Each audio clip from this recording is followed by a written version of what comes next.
Bonjour. Pendant le mois d'août, je vous propose de découvrir une sélection de podcasts que j'affectionne particulièrement. Aujourd'hui, c'est le podcast Basilic, l'écologie à petits pas, qui est mis en avant. Ce podcast, initié par Jeanne Kless, est l'un des pionniers sur le thème de l'écologie. Pour le découvrir, j'ai choisi un épisode avec la philosophe du travail, Céline Marty. Je vous souhaite très belle écoute et très belle découverte de Basilic, l'écologie à petits pas.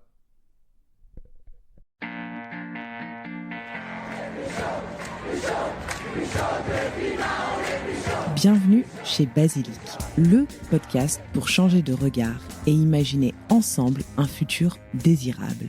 Je suis Jeanne, votre hôte, et chaque semaine, je tends le micro à celles et ceux qui façonnent le monde de demain.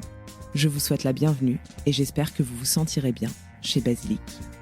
Doit-on moins travailler afin de moins polluer ? Quelle place notre profession occupe-t-elle dans notre quotidien ? Notre travail nous définit-il ? Pour répondre à toutes ces interrogations, je reçois Céline Marty. Céline est agrégée de philosophie, enseignante en lycée et chercheuse en philosophie du travail. Dans cet épisode, Céline Marty revient sur les travaux qu'elle a menés ces dernières années et nous partage ses réflexions autour d'un sujet essentiel dans notre société, le travail. J'ai eu la chance de découvrir les écrits de Céline il y a quelques mois et j'espère vraiment que cette discussion vous inspirera et qu'elle vous donnera envie de questionner ces sujets. Un grand merci à l'Académie du Climat d'avoir mis leurs locaux à notre disposition pour l'enregistrement de cet épisode. Allez, c'est parti, je vous embarque avec nous pour une longue discussion et réflexion autour de la notion de travail, de son impact aussi bien social que écologique. Bonne écoute à vous. Bonjour Jeanne, je suis Céline Marty, je suis chercheuse en philosophie, en sciences politiques. J'ai fini et soutenu une thèse sur André Gorz, qui est un des penseurs de l'écologie politique française et qui a notamment articulé une réflexion sur le travail et sur l'écologie politique dans les années 60, 70, 80, qui est l'un des premiers à avoir théorisé la décroissance. Donc moi, quand je me plonge dans ma recherche et dans l'histoire des idées des années 70, parfois j'ai un peu l'impression qu'on est de retour dans les années 70. Voilà mon regard, qui est plus un regard théorique et d'histoire des idées, mais je lis beaucoup de sciences humaines, de sociologie, d'histoire, pour voir quelles sont les pratiques passées et actuelles qu'on peut commenter, dont on peut s'inspirer. J'ai publié un livre qui s'appelle « Travailler moins pour vivre mieux » et qui est dans cette veine à articuler les enjeux écologiques et du travail. Et là, je viens de publier un livre avec deux collègues qui s'intéressent à Gorz aussi, qui s'appelle « Ce que la gauche doit à l'écologie » et qui est aussi un panorama sur cette histoire des idées de l'écologie politique et la façon dont elle a des conséquences pour les débats contemporains politiques et puis les débats de reconfiguration de la société dans le contexte social et écologique actuel. Super, merci beaucoup. On va avoir beaucoup de thèmes à aborder ensemble. Je suis très contente qu'on puisse enfin enregistrer cet épisode. Ça fait un petit moment qu'on en discute. Pour commencer, aujourd'hui, j'ai très envie qu'on s'intéresse au travail, à notre rapport au travail et à l'écologie, bien sûr, mais aussi l'écologie intérieure, qui pour moi est tout aussi importante. On va commencer déjà avec un sujet que tu maîtrises bien, qui est celui de notre rapport au travail aujourd'hui, à cette course à la surproductivité, à notre envie d'en faire toujours plus, c'est ce qu'on constate et voilà, tu vas nous en parler un petit peu plus. J'aurais aimé que tu nous fasses un petit panorama de la situation pour qu'on sache bien de quoi on parle avant d'entrer dans le vif du sujet. Alors, je dirais que ce rapport au travail, il n'est pas évident à décrire aussi en se rendant compte de ce qui est neuf à aujourd'hui, propre à aujourd'hui, et de ce qui serait nouveau. Parfois, on dit qu'il y a des aspirations des nouvelles générations. Et donc, parfois, on essaye de créer des tendances en disant, là, c'est actuel, on pense à ça, on a un nouveau rapport au travail. Et moi, en fait, en étudiant justement le temps long, je me rends compte que ce n'est pas des discours qui sont nouveaux et et qui avait déjà des textes dans les années 70 qui défendaient l'idée d'une autre articulation, vie pro, vie personnelle, etc. Donc, je pense que il faut l'analyser en termes de facteurs. Donc, ce qui a changé, par exemple, par rapport aux années 70, c'est le numérique et le fait que notre quotidien est envahi par notre smartphone et donc on peut être sollicité, avoir nos mails en permanence. Donc ça donne l'impression que le travail est autour de nous en permanence. Ce qui a changé aussi, c'est que on a un rapport beaucoup plus individualiste au travail parce qu'il y a eu la destruction des collectifs de métiers, des collectifs de travailleurs organisés par les syndicats aussi. Il y a une individualisation des carrières, des parcours. On reste plus dans le même CDI pendant 40 ans dans la même boîte. On doit négocier son salaire. Donc ça, c'est aussi une individualisation qui a des conséquences en termes déjà de représentation de ce qu'on fait avec notre métier. On se dit, je suis en autocréation de moi-même sans cesse. Je me pose des questions, je rebondis, je bifurque, etc. Mais on individualise beaucoup ça. Et puis, ça a aussi pour conséquence que ça fait peser beaucoup de pression sur les gens, puisque si c'est des choix individuels à chaque fois, c'est aussi, on y voit des enjeux de responsabilité, il faut s'en justifier, et donc ça, c'est beaucoup plus difficile que finalement d'être dans des parcours préétablis, collectifs, et puis qui s'inscrivaient sur un temps long. Là aussi, on a l'impression que d'une perception du temps beaucoup plus raccourcie, comme si le temps était très dense et qu'on pouvait tout changer en 6 mois.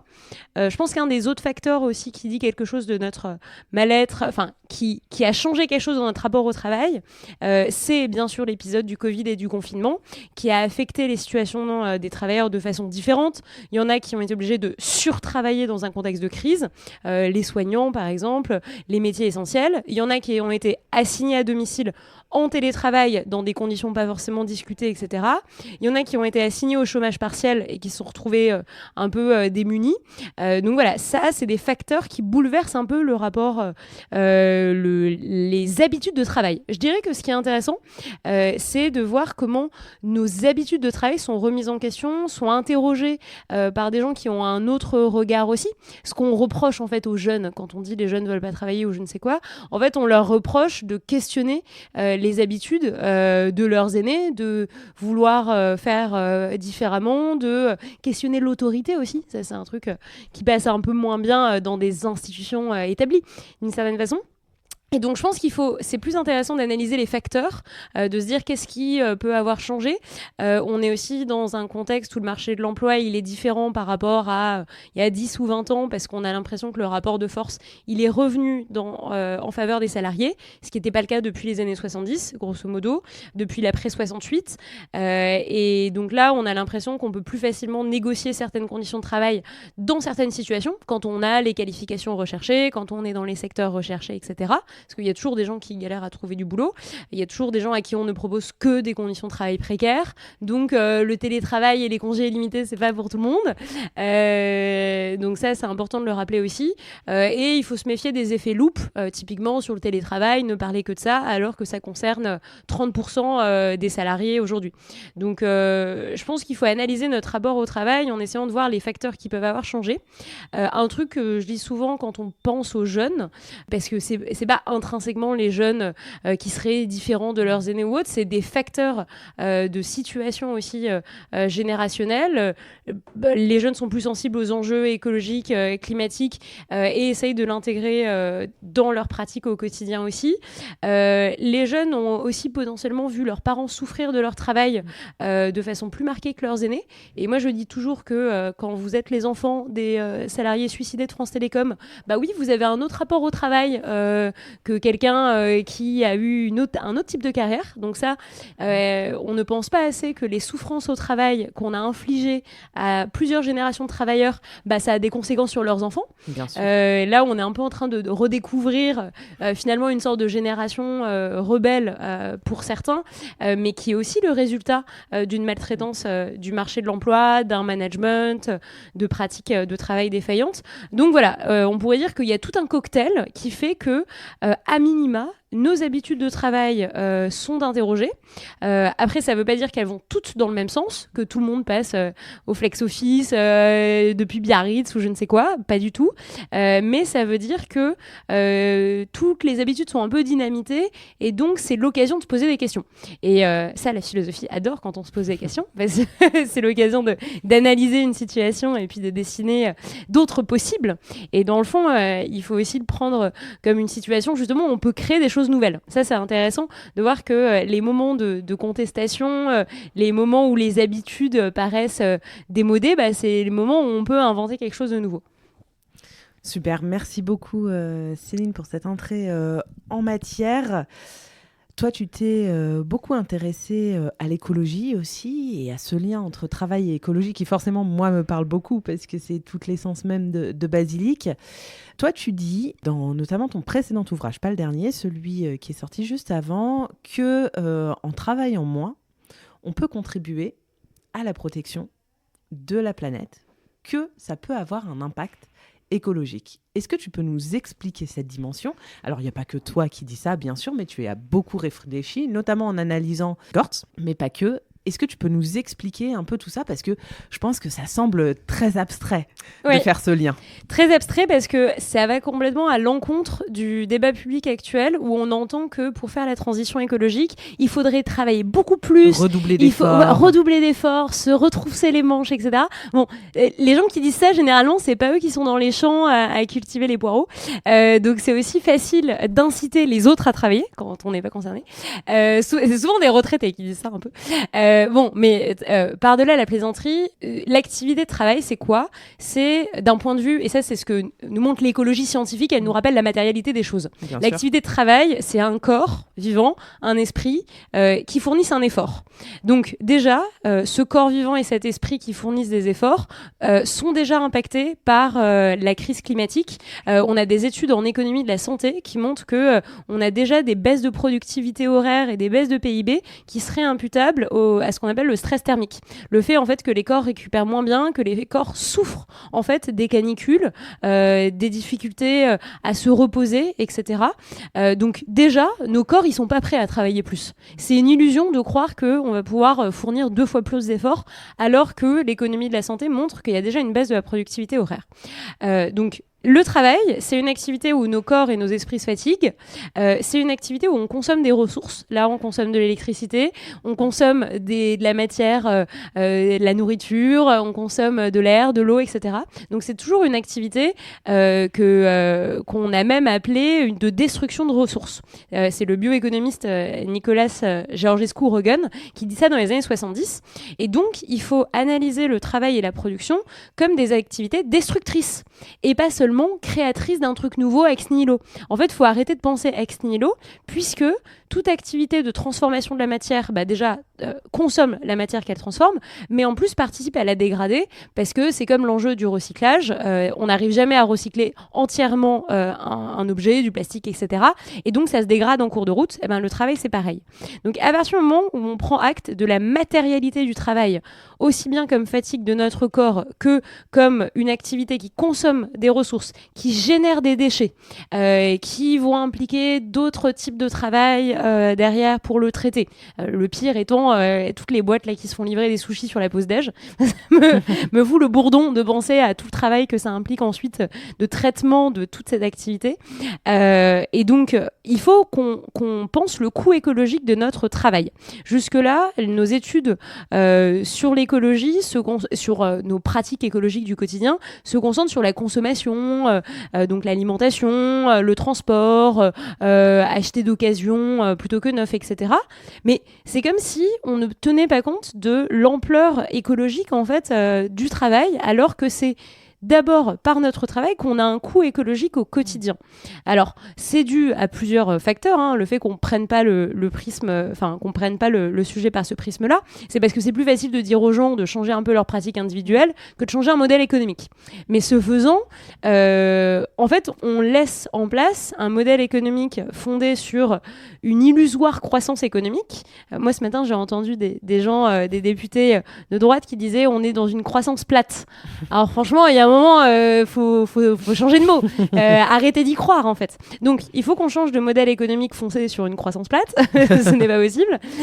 Changer de modèle économique et donc revoir fondamentalement nos activités économiques, mais pas seulement. Toutes les activités par lesquelles on satisfait nos besoins, parce que c'est pareil, le travail, souvent on pense à l'emploi, mais en fait, il y a plein d'activités périphériques, notamment le travail domestique, mais aussi le travail informel d'entraide au sein d'un territoire, par exemple, ou au sein d'une communauté, de la famille, des proches, etc., qui sont des façons dont on satisfait nos besoins. Je pense que pour avoir une approche écologique du travail, donc il faut dépasser le seul prisme de l'emploi, pas juste se dire quel va être mon emploi pendant 43 ans à temps plein, etc. Mais aussi se dire, le travail avant tout c'est quoi ? C'est l'activité par laquelle l'humain satisfait ses besoins. Et donc quand on dit ça, on se rappelle que le travail, c'est juste un moyen au service d'une fin. Donc le travail, c'est pas une fin en soi. Que le travail, c'est juste la façon dont on va réussir collectivement dans une société, déjà à prendre soin les uns des autres, faire en sorte que personne ne meure dans d'horribles conditions et ne vive dans de mauvaises conditions. Donc comment on satisfait les besoins d'une société à l'instant T ? Et on n'arrive pas du tout à se poser ces questions-là parce qu'on se dit juste, y a un marché de l'emploi tel qu'il est, le but c'est qu'il soit en croissance pour résoudre le chômage et atteindre le plein emploi, problématique qui n'existait pas il y a un siècle, et donc on est vraiment la tête dans le guidon sur la conservation du marché de l'emploi, globalement de la même façon, on essaie de le conserver à l'identique. Alors marginalement, on se dit peut-être que les travailleurs de l'industrie automobile, on va peut-être les mettre dans les éoliennes, mais bon, mais vraiment à la marge. Et puis il y a 3 personnes qui réfléchissent à ça, quoi. Mais sinon, notre façon de considérer l'emploi et l'économie, c'est un peu business as usual, et on se pose pas de questions. Et ça, je trouve que c'est extrêmement problématique parce que c'est ça qui fait que on est dans la situation catastrophique actuelle. C'est ce système économique, c'est cette façon de comptabiliser nos activités, c'est cette recherche d'accroissement du profit, du capital qui en fait nous met droit dans le mur. Et quand on ne met l'accent que sur la consommation, l'alimentation, le vestimentaire, le transport ou l'habitat, mais finalement on ne voit pas, enfin on ne touche pas à l'éléphant au milieu de la pièce. Donc je pense qu'il faut absolument affronter le vertige, parce que c'est vertigineux de commencer à questionner le marché de l'emploi, notre économie telle qu'elle fonctionne, mais si on ne fait pas ça, en fait on va juste toucher marginalement à certains effets plus ou moins accessoires qui ont un coût écologique, mais on va pas toucher au cœur du système, quoi. Et moi ça me fait très peur parce que c'est en fait il faudrait qu'on prenne des décisions et qu'on change très vite nos modes de vie face à l'urgence climatique et aux effets qui sont déjà là, et il y a une sorte d'immobilisme face à la façon dont on considère l'emploi et l'économie actuellement. Donc je pense que et donc déjà ne pas se retrousser les manches, ne pas foncer tête baissée, on continue le même business et juste on va développer des chaussettes produites en France avec du lin et on crée des nouvelles parts de marché. C'est ça le risque du greenwashing aussi, c'est de dire on va créer des nouvelles parts de marché mais on va continuer de laisser les autres exister. Et essayer la fuite en avant par les technologies vertes ou je ne sais quoi, ou les nouvelles parts de marché, c'est ne pas se poser pour s'interroger sur nos réels besoins. Et je pense que ce dont on a besoin, c'est de ralentir et de changer nos modes de vie et nos pratiques de travail. Et là-dessus, un autre élément aussi qui était beaucoup commenté dans les années 80, c'était l'idée que la croissance économique des 30 Glorieuses était due en fait au fort taux d'emploi des 30 Glorieuses, notamment l'arrivée des femmes sur le marché du travail et le fait que puisque les hommes et les femmes ont un emploi, ils ont moins de temps pour satisfaire de façon autonome leurs besoins en dehors du marché et donc ils sont obligés de consommer plus de marchandises. D'un point de vue pratique, très simplement, quand vous avez plus le temps de vous faire manger, à l'époque c'est les conserves, maintenant c'est les sushis, mais en tout cas, voilà, on consomme des marchandises parce qu'on n'a plus le temps de satisfaire autrement ses besoins que par une femme marchande. Et donc, il y a par exemple un économiste suédois qui s'appelait Gunnar Adler-Karlsson qui disait la croissance des 30 Glorieuses, elle est en fait due au taux d'emploi des ménages à temps plein qui fait que tout le monde se jette dans la consommation pour satisfaire ses besoins. Mais ça veut aussi dire que si on réduit notre temps de travail, si on passe moins de temps au travail, on est aussi capable de satisfaire nos besoins par d'autres formes que la consommation marchande, qui a aussi tous ses biais, qui en fait nous pousse à toujours consommer plus, etc. Donc ralentir, changer de rythme de vie, réduire son temps de travail, c'est aussi l'occasion au quotidien de se demander ce qu'on veut vraiment, ce dont on a vraiment besoin, d'éviter des consommations superflues qui sont liées soit à des frustrations de notre journée de travail, soit à des compensations qu'on s'offre parce qu'on se dit qu'on a bien mérité notre petit resto, etc. Et c'est l'occasion de réfléchir aux besoins essentiels. Donc je pense que par tous ces aspects, il faut prendre l'emploi et nos conditions de travail au quotidien comme un vrai problème écologique. Et enfin, et ça rejoint l'enjeu des corps qui se fatiguent avec le choc climatique, de toute façon, ce n'est pas désirable, ce n'est pas souhaitable d'épuiser les travailleurs qui le sont déjà. On a déjà des études sur les problèmes de santé au travail, sur l'intensification du travail, sur l'augmentation de la charge de travail, sur le nombre de burn-out, sur les problèmes de santé mentale, etc. On ne va pas arriver à faire une transition écologique, quelles que soient les formes dont on appelle ça, mais avec des gens crevés, quoi. Et je pense qu'à l'inverse, dire que on pourrait, dans une société écologique post-croissance, on pourrait travailler mieux et travailler moins, avoir des rythmes de vie plus calmes, avoir des conditions de vie qui nous paraissent plus désirables, c'est aussi un facteur d'acceptabilité de la transition écologique. Ça, c'est vraiment le problème. Depuis les Gilets jaunes, les élites ont peur que la transition écologique soit pas acceptable, parce qu'en fait, ils ne la présentent que par des dimensions qu'ils présentent eux-mêmes comme punitives, mais de proposer aux gens de travailler moins, d'améliorer leurs conditions de vie, je pense que tout le monde signe. Vu le monde qu'il y avait dehors dans la rue pendant l'opposition à la réforme des retraites, ce serait un projet de société qui permettrait en fait de voir l'intérêt de ce que c'est une société écologique par rapport au monde fou et effréné dans lequel on est. Il y a plusieurs choses qui ressortent de ce que tu dis. La première, c'est que pour moi, l'emploi, c'est aussi un peu la carte joker qu'on sort et qu'on dégaine dès qu'on parle d'écologie. Je prends l'exemple de l'autoroute A69 en ce moment qui est construit notamment pour desservir les labos Pierre Fabre. Quand on en discute, pour avoir lu beaucoup d'articles sur le sujet, en lisant un peu les commentaires, etc., souvent ce qui est brandi, c'est « mais pensez à ces gens qui vont perdre leurs emplois si cette autoroute n'est pas construite, qui ne pourront plus se rendre au travail, etc., etc. » Et donc, tu vois, c'est tout de suite la carte qu'on te sort et on nous permet peu, finalement, sauf avec des gens comme toi, des gens comme Timothée Paric aussi, qui réfléchissent à des sociétés différentes, post-croissance, on nous permet peu de réfléchir à ça, puisque dès que tu avances des arguments écologiques, et j'en ai fait les frais avec le podcast, ça m'arrive souvent, on me dit « oui, mais Jeanne, tu te rends pas compte, les gens vont perdre leurs emplois ». Ouais, le chantage à l'emploi, il est classique. Il est là depuis les années 80, en fait, depuis 73, le choc pétrolier, c'est vraiment la menace. Et c'est la menace aussi pour faire tout accepter. On a complètement dégradé les conditions de travail en disant, si t'es pas content, tu pars, tu seras au chômage, et puis il y en a 10 qui prendront ta place. Donc là, le chantage à l'emploi, aujourd'hui, il prend la forme de l'écologie. Enfin, il prend la forme d'arguments contre l'écologie, mais il est pas nouveau.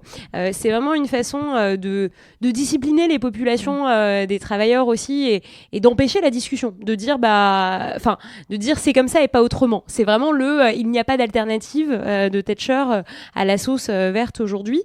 Donc ça, la question de l'emploi, on l'entend aussi avec le trafic aérien, avec l'industrie aéronautique, etc., l'industrie automobile. Et en fait, ce qui est intéressant, c'est de voir qu'à la base, les travailleurs de ces industries-là ont plein de plans pour reconvertir leur économie et plein de plans pour reconvertir leurs usines, leur production. Et par exemple, je sais que dans l'aéronautique, dans le sud-ouest, donc autour de Toulouse, les travailleurs d'Airbus ont proposé un projet de reconversion de leurs entreprises pour non plus faire des avions, mais faire des vélos cargo et des vélos qui permettraient d'aller à 80 km/h, qui serait une bonne alternative entre vélo et voiture.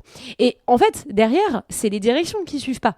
C'est pas les travailleurs qui n'ont pas d'idées et qui veulent continuer à faire des trucs polluants. C'est en fait les directions qui veulent continuer à miser miser sur l'avion à hydrogène et l'avion à je ne sais quoi. Donc le problème, c'est pas les ingénieurs et les ouvriers qui ont des idées et qui proposent des trucs, parce qu'ils ont passé du temps à faire leur plan de reconversion là, mais c'est vraiment qu'il y a une volonté qui est de l'ordre quasiment politique, au niveau de la direction des entreprises et politique au sens de la direction générale de l'économie, qui ne veut pas faire cette conversion-là. Et alors qu'il y a plein de secteurs où les gens savent que leur métier a un impact écologique néfaste, etc. Et donc moi, je trouve que cet argument, c'est vraiment la carte joker pour pas discuter du fond. Et du coup, paradoxalement, l'autre argument que prennent les écolos maintenant, c'est de dire regardez, vous inquiétez pas, on va créer plein d'emplois avec la transition écologique, on va se retrousser les manches et tout. Mais moi, je trouve que ce faisant, c'est un peu essayer de rassurer les gens de droite en leur disant vous inquiétez pas, on va créer de l'emploi. Bon, rassurer aussi, c'est sûr, il y a un enjeu social de rassurer les gens en disant vous n'allez pas être laissés sur le carreau, etc. Mais ce faisant, en fait, on reprend les mêmes discours. On fait croire qu'une société écologique, c'est encore une société où tout le monde travaille comme aujourd'hui. Et c'est juste le contenu des emplois qui a changé. Ah, puis vous avez fait votre formation de 2 mois et puis on vous a mis dans un emploi verdissant. C'est ça là. Il y a emploi brun, emploi vert et emploi verdissant. C'est ça les classifications des différents types de métiers. Et puis, mais sinon, la vie, elle va continuer pareil. Vous allez vous faire livrer des sushis et puis vous allez aller au supermarché le dimanche. Et puis c'est ça la société écologique. C'est juste que plutôt que de produire du pétrole, vous allez produire du biométhane, quoi. Mais ce faisant, on s'empêche la grande réflexion sur l'organisation générale de la société qu'appellerait pourtant cette situation, quoi. Et donc ça, je trouve ça un peu dommage de juste raisonner par l'ego. On a l'impression qu'on a juste changé un type d'emploi, mais qu'à la fin, rien ne change, alors que c'est l'occasion vraiment de renverser la table, de faire les choses complètement différemment. Et du coup, l'autre aspect en lien avec ce chantage à l'emploi, c'est vraiment notre problème de la protection sociale, qui aujourd'hui, depuis 1945, est fondé sur l'emploi, donc déclaré, formel, à temps plein, et toute façon de déroger à cette norme, donc dès que vous êtes à temps partiel, dès que vous n'avez pas le bon nombre d'annuités, etc., vous allez perdre des trimestres de retraite, vous allez perdre des revenus liés à l'emploi ou liés à tous les droits autour. Et donc, en fait, notre modèle de la protection sociale, de toute façon, il s'est fondé sur un modèle masculin de l'homme qui travaille toute sa carrière à temps plein, etc. C'est pour ça que les femmes ont des pensions de retraite 40% inférieures à celles des hommes. Mais il faut aussi remettre en question ce système de protection sociale qui est fondé sur l'emploi, alors qu'il y a 1000 activités informelles, il y a 1000 activités de satisfaction des besoins dont on a besoin au quotidien, des activités de care, etc., qui ne sont pas déclarées. Et c'est absurde de commencer à faire un contrat de travail entre un parent et entre des aidants juste pour trouver des droits sociaux là-dessus. Donc je pense que l'étape d'après, c'est de se dire notre protection sociale, elle ne devrait pas être fondée sur l'emploi qui est qu'une seule des façons de contribuer à la société. Elle devrait être inconditionnelle, elle devrait être garantie à tout être humain qui existe, et le simple fait d'exister devrait nous ouvrir des droits à ne pas mourir dans des conditions affreuses et à ne pas vivre dans des conditions indignes. Et donc toutes les réflexions autour d'une protection sociale inconditionnelle qui est garantie à tous les individus d'un collectif, ça me semble hyper intéressant.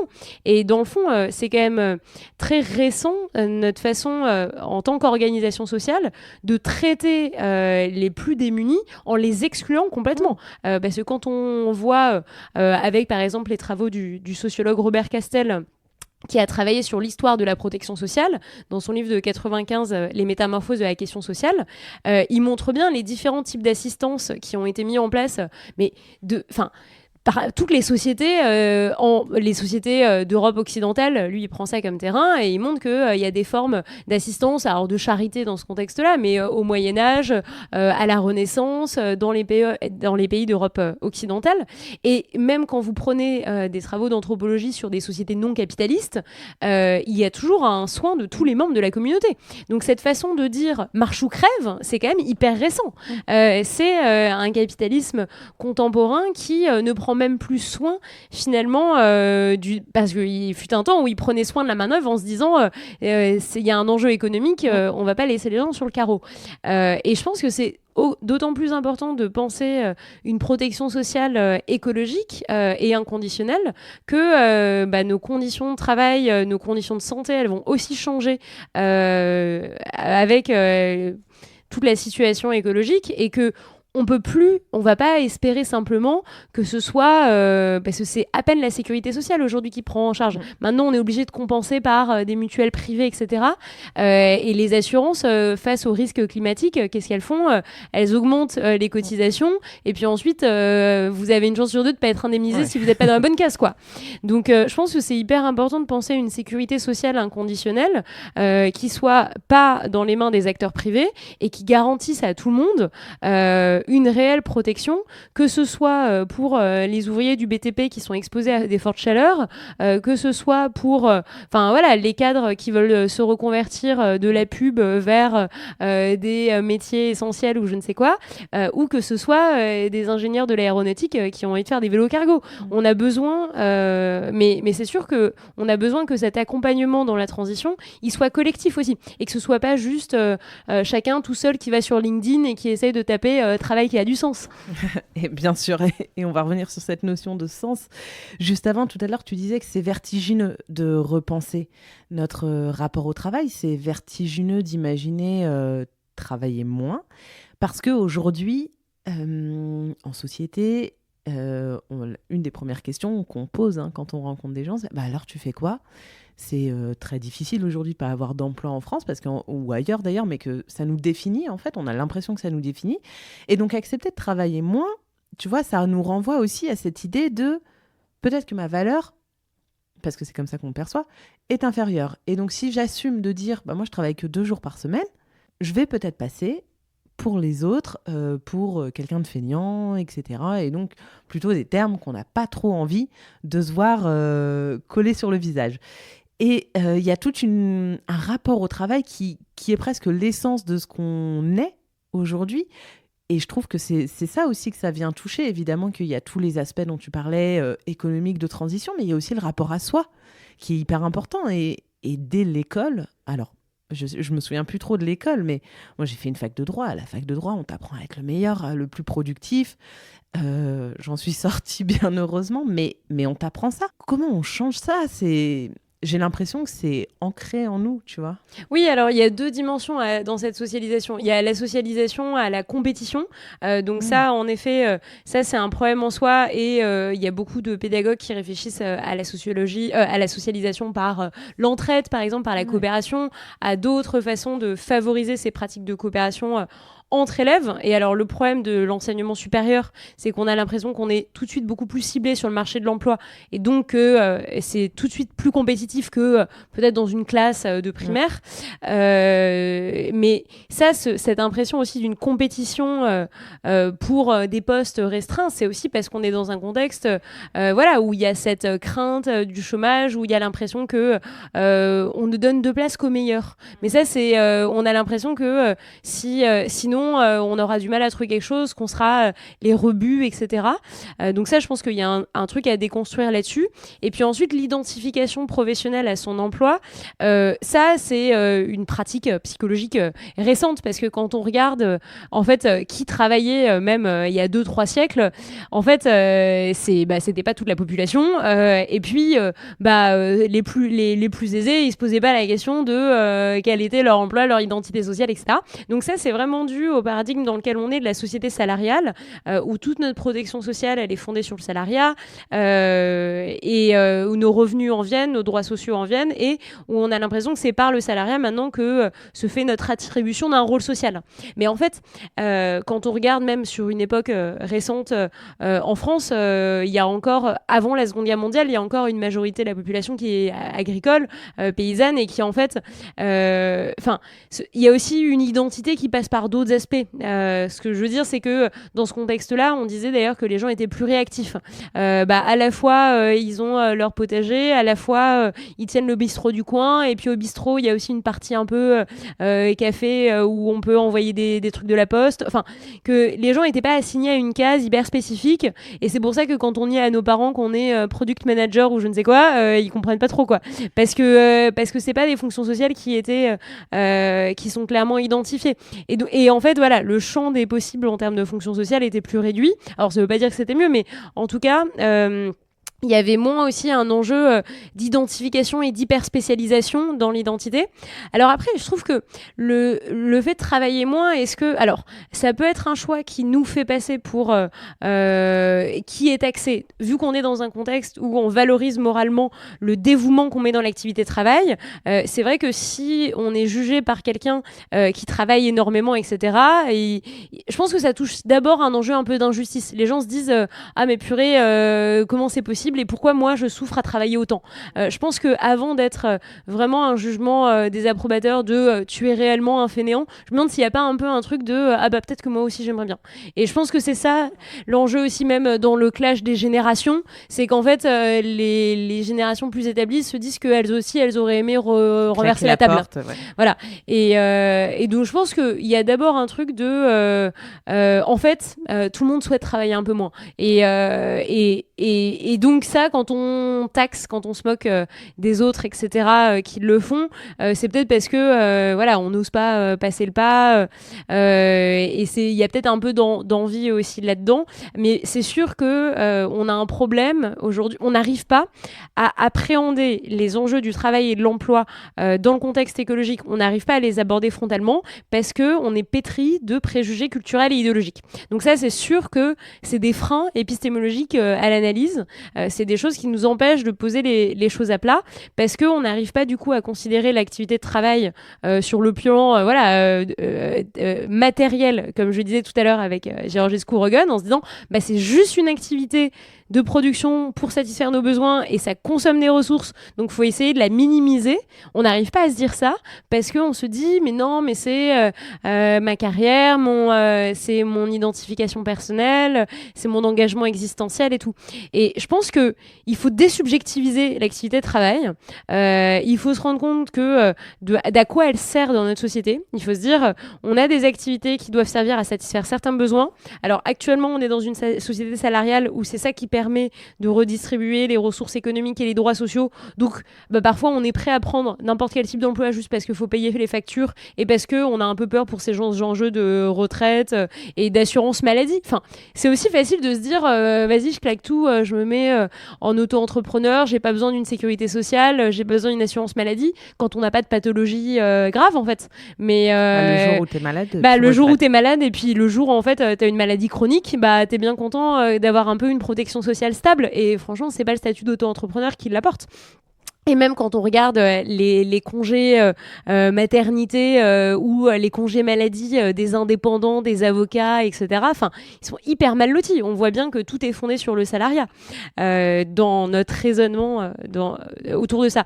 Donc, je pense que c'est hyper important, en effet, de désubjectiviser notre approche, de démoraliser cette approche-là, se débarrasser de ce frein à l'analyse pour vraiment remettre les choses sur la table et se dire ok, de quelle tâche on a besoin pour qu'une société elle tourne et ensuite peut-être que le rêve de gosse d'être patron d'une grande entreprise ou je ne sais quoi, etc., ou d'avoir le plus grand bureau ou d'avoir voilà, bon, je sais pas ce que peuvent projeter les uns et les autres, mais peut-être que il y a des représentations aussi qu'on se faisait, le fait d'avoir le plus gros salaire, d'avoir une voiture de fonction, ça c'est vraiment un critère qui était hyper important, je sais pas, je dirais il y a 20 ans et maintenant c'est moins désiré. Et donc toutes les représentations à coller au travail, je pense qu'il faut s'en défaire pour regarder le travail vraiment comme un moyen de satisfaire nos besoins et pas un truc de fin en soi et tous ces enjeux d'épanouissement, etc.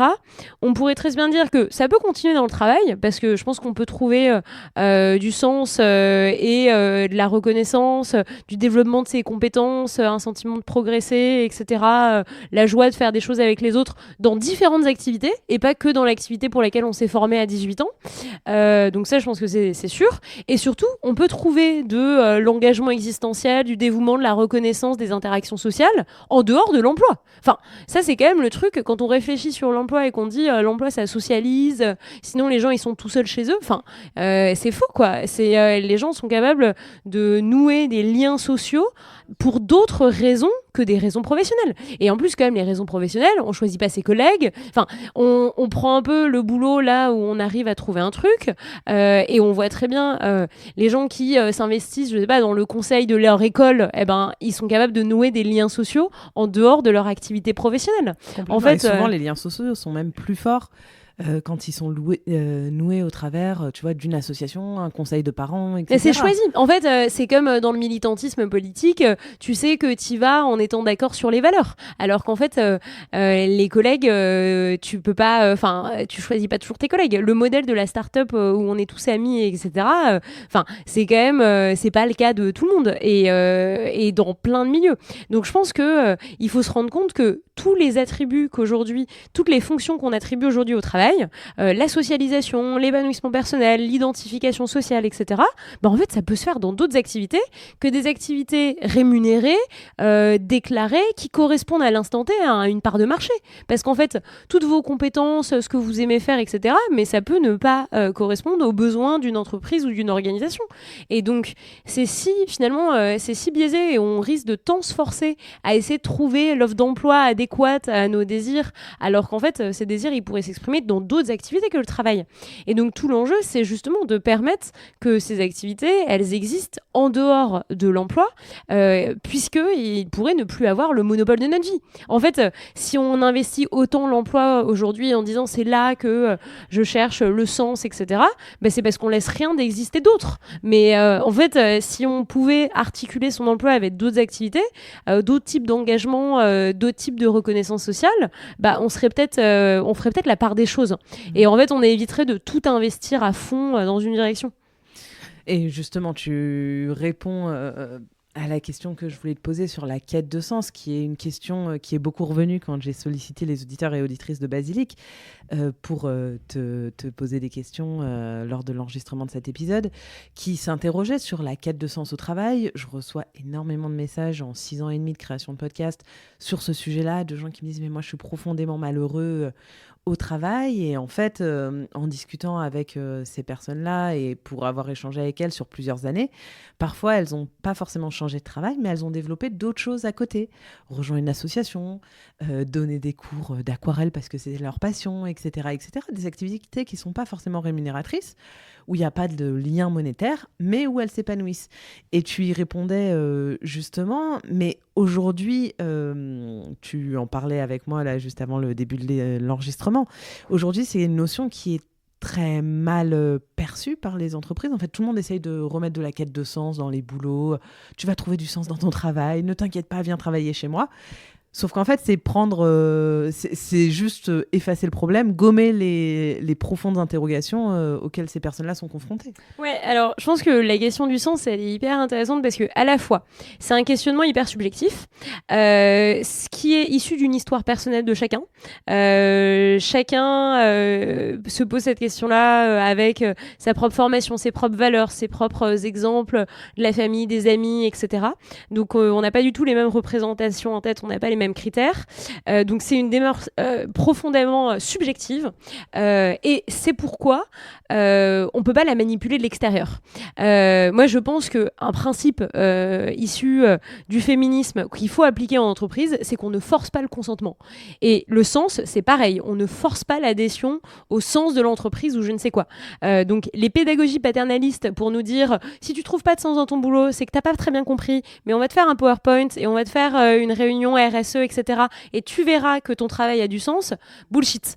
En fait, de toute façon, je pense que à partir du moment où la personne émet des doutes sur le sens de son activité, s'il y a déjà suspicion, à mon avis, c'est difficile de réparer quelque chose. C'est difficile d'essayer de la convaincre. Et au contraire, ça risque de renforcer la conviction de ne pas se sentir écouté, de ne pas se sentir à sa place, etc. Donc, la façon dont une organisation peut prendre en charge la question du sens, c'est très difficile. Et c'est pour ça que David Graeber, l'anthropologue qui a théorisé les bullshit jobs, il disait, dans le fond, quelqu'un qui a un bullshit job, il le dira même pas à ses collègues. Et il il le partagera pas avec ses collègues parce qu'il n'osera pas leur dire, parce qu'il aura peur des sanctions hiérarchiques ou je ne sais quoi. Et donc, en fait, il peut pas forcément le dire à tout le monde. Il n'osera pas forcément le dire à ses parents, à sa famille, à ses proches, parce qu'il aura peur qu'on se dise qu'il se plaint pour rien et tout. Et donc, en fait, il y a plein de gens qui se posent ces questions-là et qui ne les expriment pas au sein de l'organisation, ne les expriment pas auprès de leurs proches. Donc, comment on fait pour faire exprimer finalement une parole qui est difficile à assumer, qui est parfois douloureuse. Ça, c'est un problème au sein de l'organisation. Donc, je pense qu'il y a plusieurs façons d'y répondre. Au sein d'un collectif de travailleurs là, qui existe à l'instant T, ça peut être intéressant si on se sent, à mon avis, il ne faut pas se forcer. Forcément, si on ne se sent pas en adéquation avec ses collègues, c'est sûr que dire syndiquez-vous et faites la révolution au sein de votre boîte, ça risque d'être difficile. Parce qu'en fait, si t'as pas le bon feeling, tu vas pas envie de faire ça. Tu vas avoir envie de partir et pas de changer tout de l'intérieur. Après, ce qui peut être intéressant, c'est de mettre quand même en commun des vécus, parce que ça dit peut-être quelque chose d'un problème structurel de l'entreprise. Que c'est pas juste des vécus individuels, mais que soit il y a une contradiction entre les objectifs de RSE affichés ou les objectifs de l'association. Ça, c'est vraiment le problème aussi dans le milieu engagé et associatif. Et les pratiques. Donc, il y a une contradiction entre les discours et les pratiques. Et ça, en fait, ça peut toucher tous les salariés qui se sentent mal et qui aimeraient bien en interne changer les choses. Donc, il y a des possibilités au sein de l'organisation de changer et de retrouver du sens par une action collective en essayant de changer les choses. Mais en même temps, je pense aussi que parfois, il ne faut pas s'épuiser. C'est un peu comme le débat de est-ce qu'on rentre chez Total pour essayer de changer les choses de l'intérieur ou pas. Je pense qu'il n'y a pas de bonne réponse et que la réponse, c'est en fonction de chacun et de l'énergie et du défi qu'il a envie de se donner et des valeurs qu'il y met, quoi.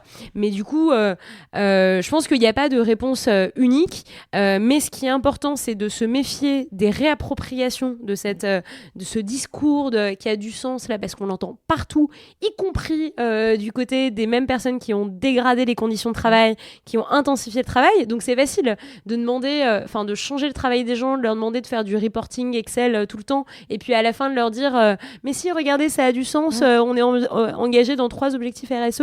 Enfin, il y a un moment, de toute façon, l'expérience vécue des gens, vous pouvez pas la nier. Si la souffrance, elle est là, si le sentiment de désillusion, si le sentiment d'inadéquation de ce qu'on fait avec ce qu'on a envie de faire, il est là, on n'arrivera pas à convaincre de l'extérieur. Donc et c'est pas en faisant 1000 thérapies, 1000 coachings, 1000 interventions extérieures qu'on arrivera finalement à forcer le consentement. Donc je pense qu'il faut éviter de le penser en termes de il faut forcer les gens à ce qu'ils aiment ce qu'ils font, à ce qu'ils comprennent ce qu'ils font, je ne sais quoi. Mais par contre, une des façons en effet de reprendre du pouvoir sur ce qu'on fait, de comprendre ce qu'on fait, c'est justement de reprendre du pouvoir sur ce qu'on fait, c'est d'essayer en interne de changer la stratégie de l'organisation, de se liguer avec les collègues pour le faire aussi. Mais si on se rend compte que c'est un trop grand mammouth et qu'on n'a pas l'énergie pour le faire, il ne faut pas se forcer à le faire.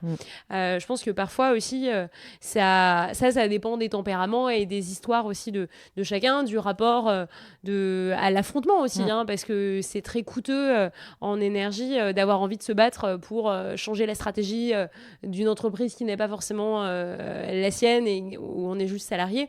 Donc je pense que c'est pas une question facile. Je pense qu'en effet, ne pas mettre tous ses œufs dans le même panier et développer d'autres activités à côté, c'est aussi une façon de découvrir d'autres socialisations, de rencontrer d'autres gens, d'avoir d'autres idées, de moins se sentir seul. Je pense que peut-être qu'on pourrait dire globalement, face à une situation comme ça, faut pas rester seul.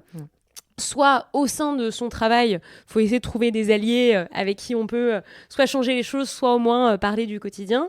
Et sinon, on ne reste pas seul en dehors du boulot aussi.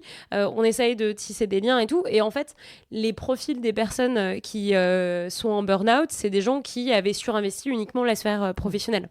Et quand vous continuez d'avoir des liens amicaux, des liens proches en dehors, aussi ça vous permet un peu de vous décentrer, de mettre les choses plus à distance, mais ne serait-ce que de se changer les idées. Et ça, c'est un truc psychologique qui importe quand même, de penser à autre chose, Donc, je pense que prendre du recul sur ce qu'on vit et à arriver à le mettre à distance parce que on va voir un bon film au cinéma et qu'on n'y pense plus, c'est déjà une première étape aussi pour éviter d'être la tête dans le guidon. Je pense que c'est le moment qui fait le plus souffrir en fait quand on a la tête dans le guidon. Je suis complètement d'accord avec toi et j'ajouterais même de choisir des activités où il n'y a pas cette compétition parce qu'au final, essayer de s'échapper d'un environnement de travail qui nous pèse en préparant une compétition sportive où il va encore falloir être le meilleur, être dans cette surproductivité, s'entraîner toujours plus. Alors oui, ça peut être un exutoire, mais selon moi, ça va aussi un peu à contre-courant et il faut aussi réapprendre à vivre sans objectif, sans forcément d'attente, tu vois, ou de contrepartie. Moi, je trouve que c'est hyper important. Et aussi sortir des sphères dans lesquelles on baigne au quotidien. Et ça, c'est un petit message pour les écolos qui nous écoutent. Et ils sont nombreux, forcément. Mais en fait, ça fait aussi du bien de tisser des liens avec des personnes issues d'autres univers qui défendent pas forcément ces valeurs-là, mais vous vous retrouvez sur l'atelier d'aquarelle du village, sur le stage de je sais pas quoi. Et en fait, de décentrer aussi pour, face à l'urgence écologique et climatique, pouvoir prendre du recul comme on le fait dans son travail quand on a perdu le sens, etc. Je trouve que c'est assez important. Tout à fait, tu as tout à fait raison, parce que le milieu aussi des loisirs, notamment du sport, reprend les mêmes codes et les mêmes normes que le marché capitaliste du travail et les normes de... Et c'est un super exemple, la performance sportive. Et il n'y a pas que dans les compétitions, il y a aussi des critiques sur ça dans le milieu du yoga, des choses comme ça. Et donc en effet, je pense que s'accorder des temps non utilitaires, où on pense pas en termes d'objectifs, on pense pas en termes de progression, d'utilité, etc. Simplement se rappeler qu'on a de la chance d'exister, plus ou moins dans de bonnes conditions aussi, et simplement le fait de jouir du fait d'exister, c'est déjà une grande chance aussi. Mais c'est vrai que cette pause un peu de cette rationalité utilitaire du quotidien, elle nous manque un peu, parce qu'on écoute des podcasts en coupant les carottes et en se disant comme ça je me forme et je m'instruis et je suis pas bête et tout. Mais en fait, laisser aussi l'esprit vagabonder, se perdre dans un temps non utilitaire, et c'est aussi important et de prendre du recul aussi parfois et de se dire tout simplement bon, mais dans le fond, est-ce que ça importe vraiment autant, etc. Bon, après, il y a l'autre risque qui est de se dire à la fin, plus rien n'importe, mais ça, c'est l'autre risque de la philosophie. Mais en tout cas, à minima, pouvoir se poser ces questions-là. Parfois, le refuge aussi dans d'autres activités, c'est une façon de continuer le tourbillon de la vie et la roue du hamster. Ce qui est intéressant dans le Covid, c'est que ça a permis, pour certains temporairement, d'arrêter de la roue du hamster, ou à minima, de la faire changer de sens et de questionner ses habitudes là aussi. Mais oui, je trouve que c'est intéressant, les activités sociales qui nous font rencontrer des gens qui ne sont pas du même milieu professionnels, du même milieu social que nous, qui font discuter avec des gens d'âge différents aussi. Et ce faisant, ça permet un peu de décloisonner les milieux. On oppose, là dans les médias avec les enjeux agricoles, on oppose les écolos et les agriculteurs. Alors déjà, c'est faux comme opposition parce que la Confédération paysanne, c'est un syndicat agricole qui est écolo depuis le début. Enfin, il y a toute une histoire de l'écologie des luttes paysannes, etc. avec le Larzac dans les années 70. Donc déjà, ce cliché est faux. Mais c'est vrai que sur un territoire, parler avec des gens qui n'ont pas le même vécu, c'est aussi une façon de sortir des bulles, des sphères sociales, quoi. Et ça, je le vois aussi en tant qu'enseignante, parce qu'en tant qu'enseignante, on est confronté aux réalités sociales de nos élèves, de nos étudiants, qui sont parfois très variées, etc. Et qui connaissent parfois des trucs hyper durs, et ça nous ramène aussi aux réelles difficultés de l'existence pour beaucoup de gens aussi, et ça fait prendre c'est à la fois une sorte de grosse claque aussi bien d'humilité que d'empathie, quoi, tout simplement. Et c'est peut-être un peu de ces valeurs-là. C'est vrai que je pense qu'il faut déconstruire toutes ces valeurs de compétition, de concurrence, d'être le meilleur, et aussi bien à l'échelle individuelle que collective, voilà, rattraper les États-Unis dans la course mondiale. Waouh. Ok, bon courage, et développer à l'inverse, voilà, ces facultés d'empathie, de compréhension, d'un temps qu'on offre à autrui. Voilà, c'est pas un temps où on cherche à faire des trucs à mettre sur son CV, mais c'est simplement du temps gratuit qu'on dépense. C'était Georges Bataille qui disait il faut penser la dépense et pas un temps qu'on dépense et pas un temps qu'on utilise. Et donc créer d'autres valeurs aussi, parce que c'est comme ça déjà que le capitalisme n'aura plus de prise sur nous, parce qu'à partir du moment où on veut garder ce temps dont on jouit, qu'on veut dépenser comme pure perte et qu'on n'est pas prêt à vendre, bah déjà on entre un peu en résistance. À partir du moment où on met en place d'autres valeurs de solidarité, d'entraide, de compassion, bah on est plus prêt à accepter la logique marche ou crève du marché de l'emploi, mais aussi de la vie quotidienne. Et je pense que c'est déjà des façons de court-circuiter le capitalisme au quotidien, quoi. Donc c'est déjà des étapes à mettre, qu'on peut déjà mettre en œuvre dès maintenant, quoi. Super, merci beaucoup Céline, on va méditer là-dessus. Je pense qu'on fera un épisode 2 dans quelques années ou dans quelques mois. Avec plaisir, Jeanne. Pour poursuivre la discussion, c'était absolument passionnant. Merci beaucoup. J'indiquerai évidemment dans la barre de description l'ensemble de tes ouvrages qui sont passionnants. Et puis voilà, peut-être tes réseaux sociaux si les gens veulent te suivre. Merci beaucoup. Merci Jeanne.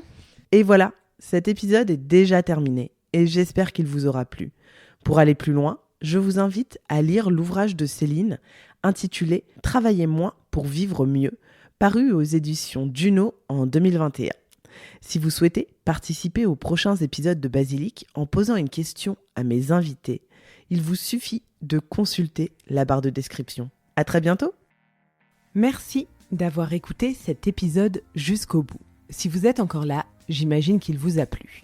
N'oubliez pas de vous abonner à Basilic sur votre application de podcast favorite pour ne louper aucun épisode.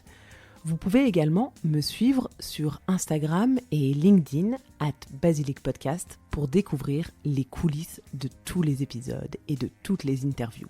Et enfin, si l'univers du podcast vous intéresse, alors je vous invite à jeter un œil à basilicpodcast.com. Vous y découvrirez Basilic Studio, la formation que j'ai créée pour vous accompagner à lancer votre propre podcast et surtout le podcast de vos rêves, mais également Basilic Lab, l'agence qui nous permet de créer des podcasts pour des marques audacieuses et des thérapeutes engagés. Je vous donne rendez-vous la semaine prochaine pour un nouvel épisode et d'ici là, prenez grand soin de vous.